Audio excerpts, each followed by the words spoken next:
Hello Unreal Engine games developers. A couple of my viewers asked me to create a heat haze effect to really sell the effect of being under the scorching sun. So here we are, let's get straight into it.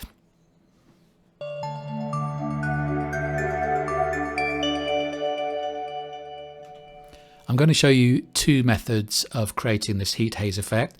The first one is a post-process effect in screen space, but it does have a bit of an issue which I'll describe a bit later on. And the second technique uses planar refraction and gets rid of the problem in the first technique. So have a look at both and see which suits your needs. You don't need to have created a desert for this, but if you want to see my videos in my channel for how to do that before creating this effect.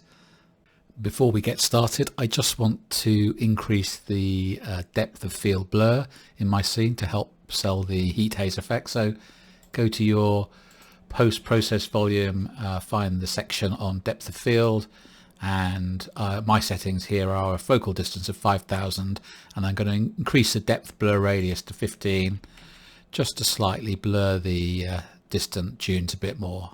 That'll help with the heat haze effect. So let's get straight into the first method of creating a heat haze.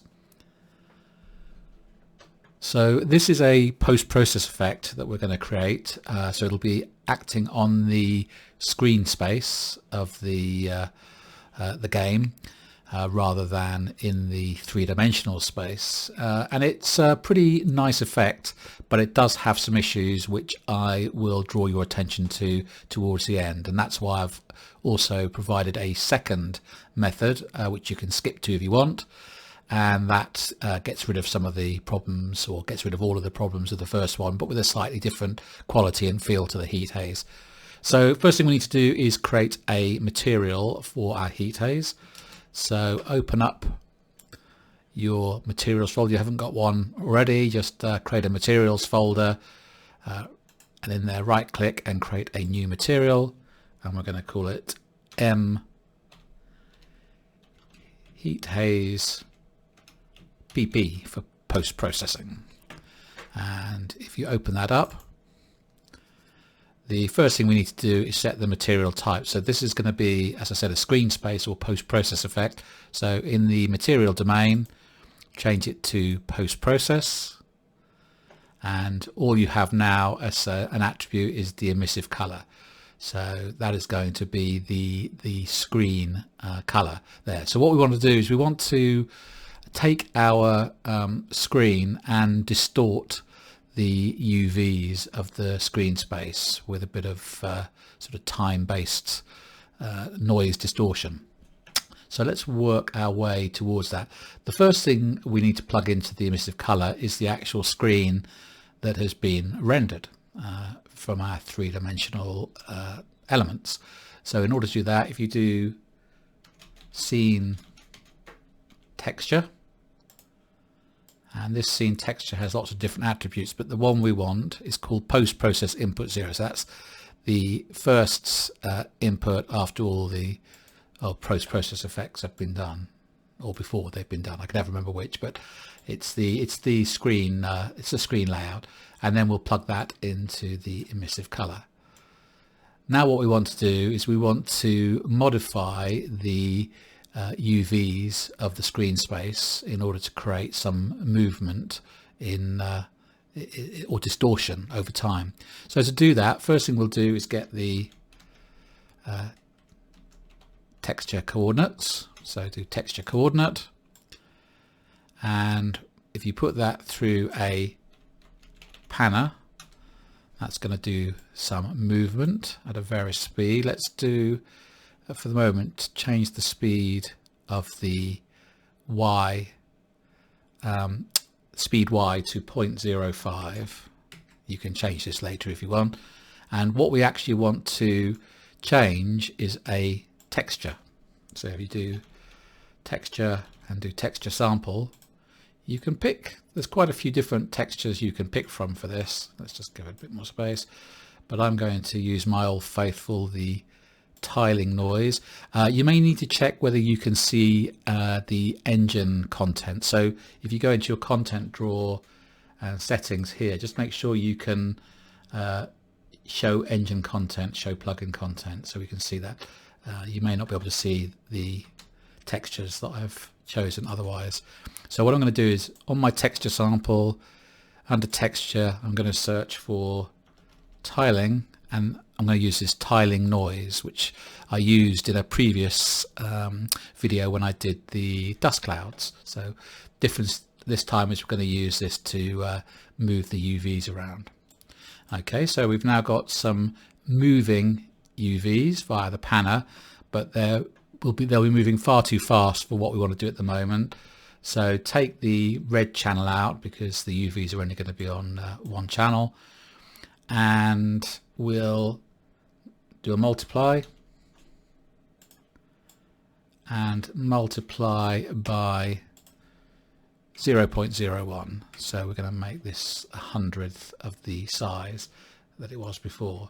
And the last thing we need to do, if we plug this in just now, we're going to have a completely ridiculous result. We're not going to have the screen looking anything like it originally did. So what we want to do is we want to take the original texture coordinates. So I do texture coordinate again, same as before here. And what we'll do is we'll now add the smaller text coordinate distortion that we've created. So it'll be mainly the original screen, but with a little bit of distortion added in here as well. And the last thing you want to do is plug this new set of UVs into the screen space, and then it will push out the screen with these distortions applied. And you can see on the preview here we've got a little bit of distortion going on the globe here, so it gives you an idea of what it might look like. So let's save that, and we now need to apply this post-process material in the post-process volume. So come back out to your screen.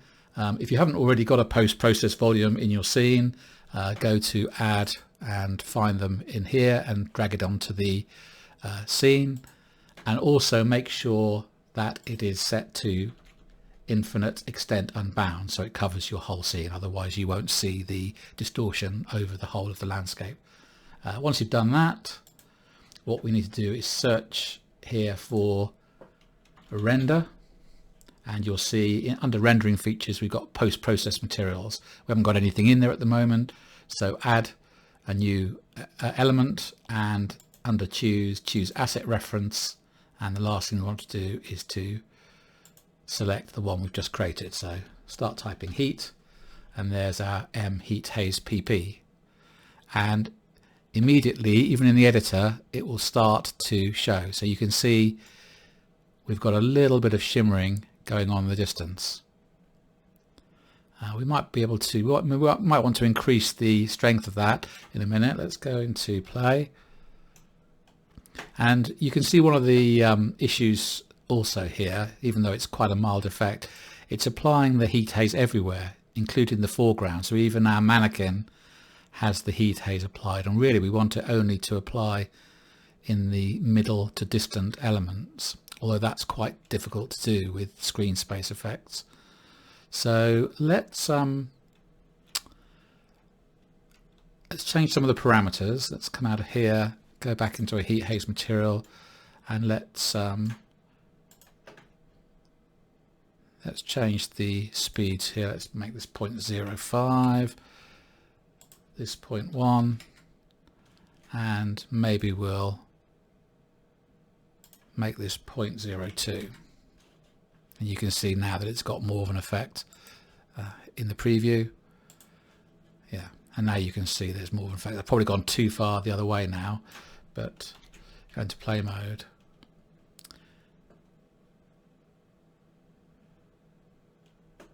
Yeah, we've got more heat haze. I mean, it looks quite nice in the background, maybe slightly too strong. But again, you can see the problem with the foreground objects, mannequin. We don't want them to distort. So is there anything we can do about it? Well, there is a little bit we can do about it, but it's not going to be perfect. We can create what's called a depth mask in order to mask out objects that are nearer the foreground. So to do that, we'll go back to our heat haze and we'll start to create a mask. So again, using this scene texture node that has various elements to it, or various attributes, we'll create a new one, scene texture. And this time in the attributes, we're going to choose scene depth.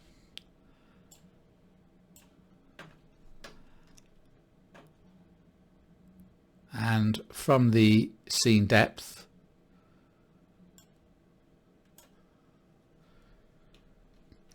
we want to divide by the depth that we want to mask. That's because the scene depth is measured in units, and it'll be something, let's say, between 0 and 20, 30,000 in our desert. So we want to make it somewhere between 0 and 1 for a mask. So let's divide it by 5,000,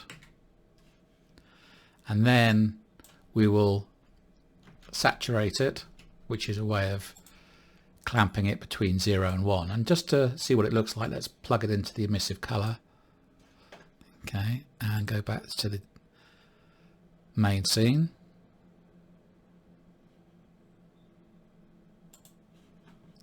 Let's save it first. Okay, you can see straight away we now have a mask. So my mannequin is almost jet black because it's in the immediate foreground, and then the desert that I'm on is graduating from dark to lighter. If I get to the top of this dune, you can see that it sort of, as a gradient, it sort of filters out as it gets further distance. So let's try and use that as a mask to apply the effect. And as I said, it will get rid of some of the issues, but it won't be perfect, as you'll see in a second. So come back to your heat haze, and what we want to do now, let's put the color from the scene texture back in. So we now have a mask. What we want to do is we want to have an unchanged texture coordinate. So let's create another texture coordinate node. So it's our good old friend lerp. So I put lerp there and choose linear interpolate. So when the mask is completely black, that's our foreground elements, we want the texture coordinates unchanged. And when so that's going to be our mask, so the alpha channel. When the scene depth is completely white, or scene depth mask is completely white, we want the altered heat haze texture coordinates here. So let's now take this into our B channel and finally plug that in to our post-processing. And you can see in our preview nothing much has changed there, except that we are now masking between foreground and background elements to apply the effect. So let's save this and let's see how that has helped. So okay, it looks okay in the editor. Let's go into play, and you can see now the issue. Yes, the mannequin is masked. The problem is that the pixels that are behind or directly next to the mannequin are not being masked by the depth mask, and they're causing the UVs of the mannequin. Remember, this is in screen space to show. So you've got this sort of weird jelly effect on the mannequin. So it's not ideal. So really this is, as an effect, although it looks quite good, it's something that you can't really use unless it's just for landscapes without too many foreground elements. So it's kind of limited in its use. Now, I mean, there may be a way to salvage it, but the problem is that the next step, in order to get this, if you wanted to get this technique to work, what you'd have to do is you'd have to take that mask and you'd have to grow it so that it covered the area where it's modulating the UVs outside of the mask. And that technique is called morphological dilation, but it involves some custom code, and it starts to get a bit trickier to do that. I'm not even sure that the performance impact on it is that great either. So this is as far as I'm going to go with this particular method. What I'm going to do now is I'm going to show you a second method that uses refraction, planar refraction, in order to achieve a similar effect, and this one gets rid of the problems of foreground elements not being included in the effect. So let's move on to that. Okay, for this second method we're going to use a translucent refraction material to achieve the distortion. So first thing we need to do is, if you followed the first example, we need to switch off this post-process effect. We don't want two heat haze effects on top of each other. So go to your post-process volume, find the post-process materials, and just delete the post-process material we created in part one. So we're starting from a blank canvas again. So again, first thing we need to do is create a material, and so I'm going to create another new material. So I'm going into my materials folder, right click, new material, and I'm going to call this m_heat haze refract. Okay, and open that one up. And the type of material we want to create this time is a surface material, yes, but we want it to be a translucent material, no shadow casting. The next thing we want to do is we want to make this completely transparent.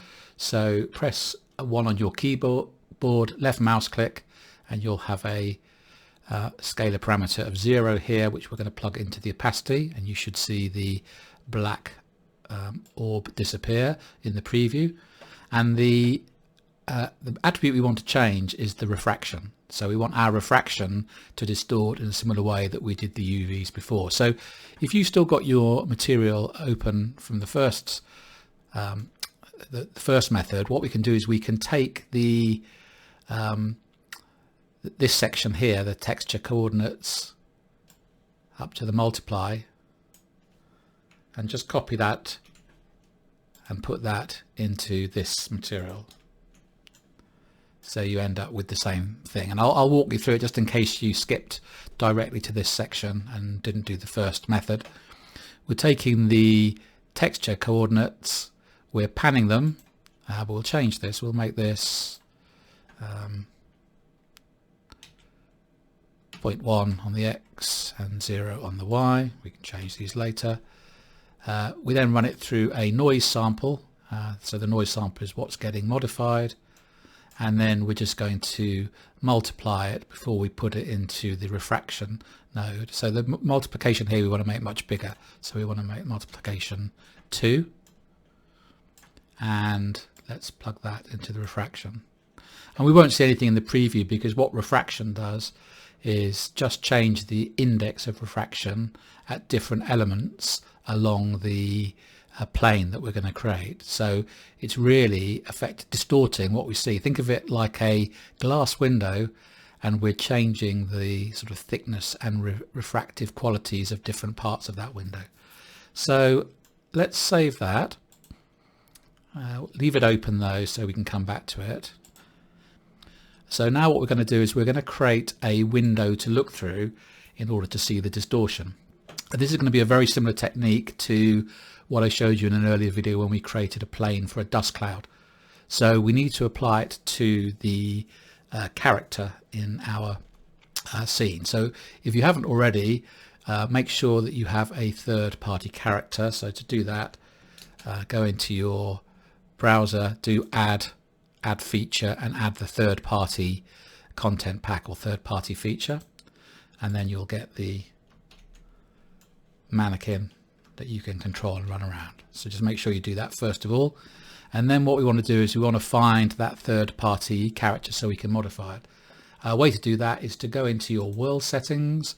If you don't see world settings in your panel, go to window and make sure world settings is checked here, and then you'll see at the top here you'll have selected BP third person. If you haven't, select that in order that you can use the third person game mode, and your default pawn class is this BP third person character. So navigate there and open him up. Choose the viewport element and you'll see we have the camera and our character here. And what we want to do is we want to place a window with this distortion material in front of our character. So in order to do that, make sure you've got the camera selected, because we want to make the window a child of the camera. So wherever the camera's pointing, this window is rigidly linked to it, doesn't always stays in front of the camera. So make sure the follow camera is selected, click add and choose plane, and it will create a small plane in front of the window. What I want you to do next is press E, give it a name first of all, so F2, I'm going to call it Heat Haze plane. Then with it still selected, if you press the E key, select it and press the E key, you'll get the rotation widget.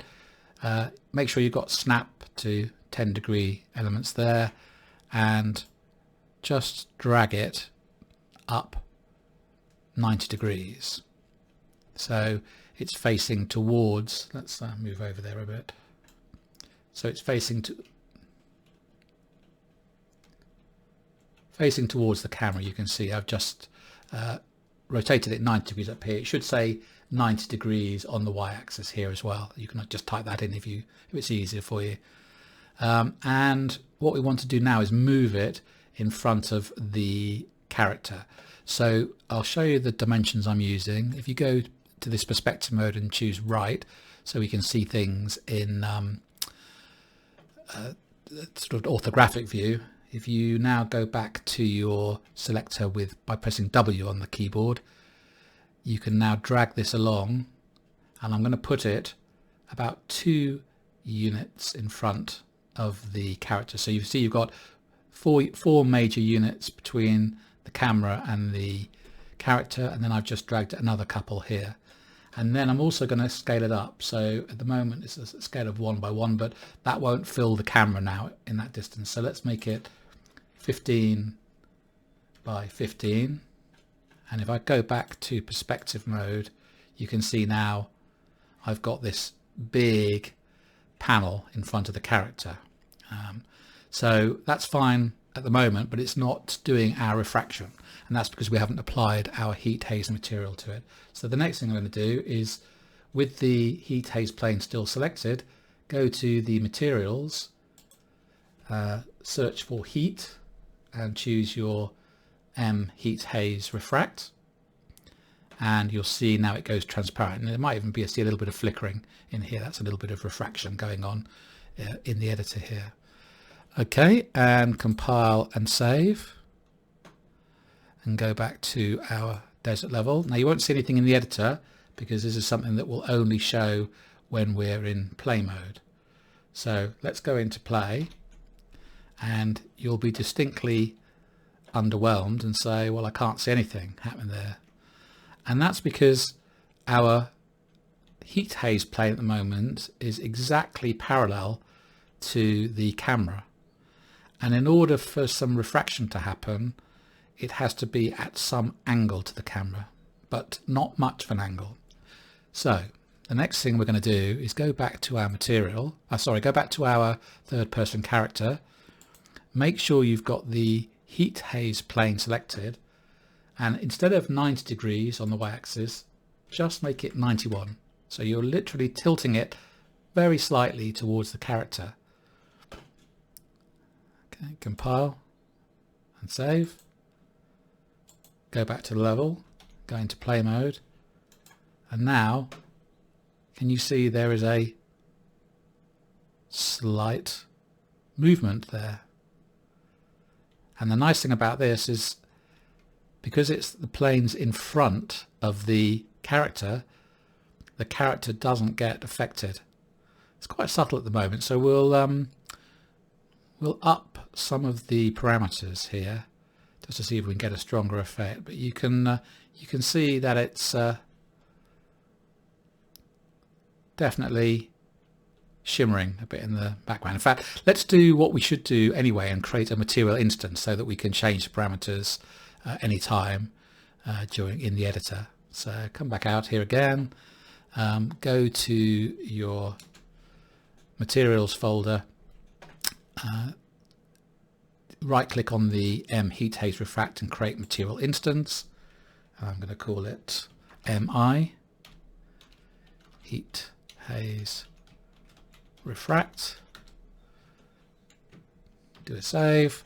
Go back to your third person character with the plane selected, change the material to start type heat. We're now going to choose it to the MI, the material instance. There shouldn't be any change. Okay, so compile and save. And now what we'll do is we will open up the MI Heat Haze. So double click to open it up. Let's just drag it out, and let me just tile my windows a bit. So I'm going to keep the material instance on the right here so I can change parameters, and I haven't got any parameters at the moment, so I need to change the main material to parameterize these elements that we hard coded. So open up your original material Heat, Haze, Refract, and what we'll do is we'll make the speed X and speed Y parameters. So to do that, drag off here, do append. You'll get an error at the moment. Press S for scalar parameter and left mouse click, then do it again. And then we'll call the first one speed X, plug that into A, F2 to change these parameter names, speed Y, put that in the second one, and we'll make these parameters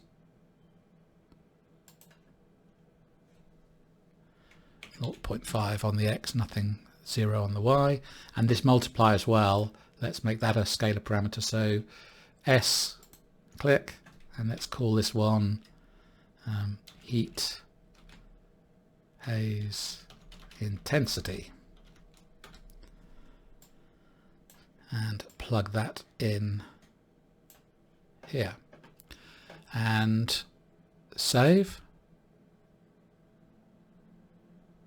And you can see on our material instance we now have those three parameters that we can change while we're playing the game. So go back to here, go into the play mode,